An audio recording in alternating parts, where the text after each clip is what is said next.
One level house, very big.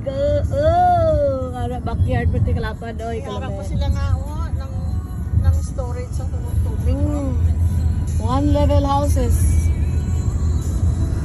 Ito vlog ko. Wala malang traffic na rin eh. Dari na lang kumistar. Nami bala eh. May mga backyard sila nga tama kalapad. Daw sa aton bala. Stewart Farm. Pag-iya sila si Stewart. Paana ni Oyen Stewart. Farm. Big houses. Padala mga kay rich din. Padala kay John. Si Joseph pa rin. Bitch ko sa'yo. Mga rich ni din. Mga farmers. Kaya mga 10 hectares. Di mo doon na pinaka-acres ng 10 hectares man. Doon na buong acres ka sa hectare mo. No, 3.1 hectare. Acres sila dire sa ato hectare.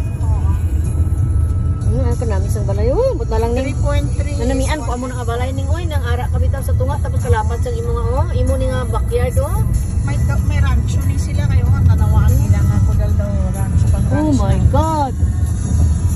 Ko kanami balay damo makita mo amo na sa bukid nga amo ni ila ground ning mga kano gabakal.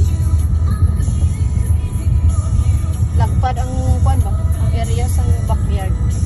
Pagkadto naman sa pagkadto naman sa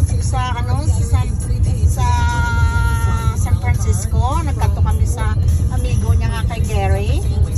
Long drive man day. Grabe. Hindi niya hatag na sa among address Ako nag-guide kay siya drive. Di kay pasero nga daan to. Tapos gina-record ko, here's my driver. A good-looking driver. Buyong-yung iba na. Ari, tana ko ano siya inang housing. Hindi sila owner sa mga farms. Mga housing niya. Nami man. Lagyo ang area ba? Ang lagyo ang ano ba? Utlanan sa mga balay mga housing niya. 79 acres. Nice houses, no? Ano tala na bilang West sa mga line, balay? turn right dito sa stage post.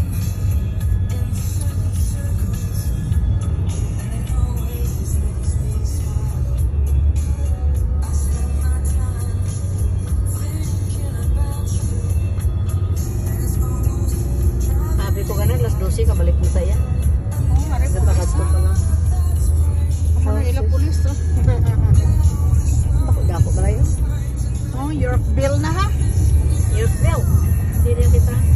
We arrive now. Yorkville. Arrive already. Balay tanong. Ang kudal. Uy! Oh my God! Ako kay balay. Hari ga. Nubo lang siya. Ano ni namin nga lugar? May mga kanuban ako ni gusto nila nga mga lugar.